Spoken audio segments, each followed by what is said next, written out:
ఆంధ్రప్రదేశ్ రాష్ట్రంలో 19 నెలలుగా జరుగుతున్నటువంటి అరాచకాలు, జరుగుతున్నటువంటి దమన కాండ, అధికార తెలుగుదేశం పార్టీ పోలీసులను అడ్డం పెట్టుకొని చేస్తున్నటువంటి వికృత క్రీడలకి ఈరోజు నెల్లూరు జిల్లా ఉదయగిరి నియోజకవర్గంలోని వింజమూరు మండల పరిషత్ అంటే ఎంపీపీకి సంబంధించినటువంటి ఎన్నిక ఒక ఉదాహరణగా మనం చెప్పాలి.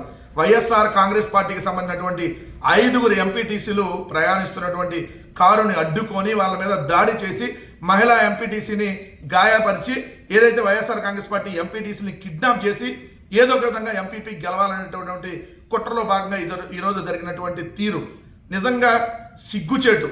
వాళ్ళు 45 ఏళ్ల రాజకీయం ఉందని చెప్పుకుంటారో వాళ్ళ బతుకులు ఏదైతే తెలుగుదేశం పార్టీ బతుకులు ఇంకొకళ్ళు ఏదైతే వాళ్ళని లిఫ్ట్ చేయకపోతే ఏ రోజు కూడా గెలిచినటువంటి పరిస్థితి లేదు.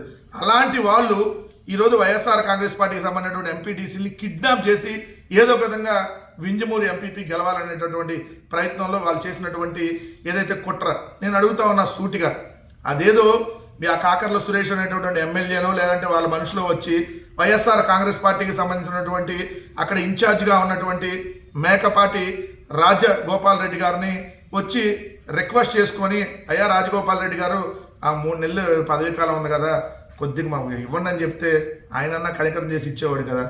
అట్లా కాకుండా ఇలా కిడ్నాప్లు, దాడులు, ఇంకోటో ఇట్లాంటి నీచమైనటువంటి బతికితే అంత సత్తే అంత మీ తెలుగుదేశం వాళ్ళని అడుగుతా ఉన్నా. ఆ ఎమ్మెల్యేగా ఉన్నటువంటి ఆ కాకర్ల సురేష్ని అడుగుతా ఉన్నా, ముందు నువ్వు మహిళలను మోసం చేసావు అనేటటువంటిది ఈరోజు నీ తెలుగుదేశం పార్టీలో మహిళలు వచ్చి బయటకు వచ్చి చెప్తున్నారు కదా, ముందు దాని మీద కాన్సన్ట్రేషన్ చేయి. అలా కాకుండా వైఎస్ఆర్ కాంగ్రెస్ పార్టీ ఎంపీటీసీని కిడ్నాప్ చేసు ఇంకో రకంగానో ఎన్నికల్లో గెలవాలనేటువంటి ఎంతకంటే నీచమైన బతికేమన్నా ఉంటుందా మీకు? సో నీతిగా నిజాయితీగా గెలిస్తే దాన్ని రాజకీయం అంటారు, దాన్ని మానవత్వం మనుషులు అంటారు.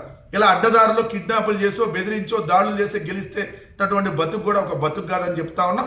రాష్ట్ర డీజీపీ గారు కూడా చెబుతా ఉన్నాం, అయ్యా డీజీపీ గారు మీరు బతికే ఉన్నారని అనుకుంటున్నాం మేము రాష్ట్రంలో.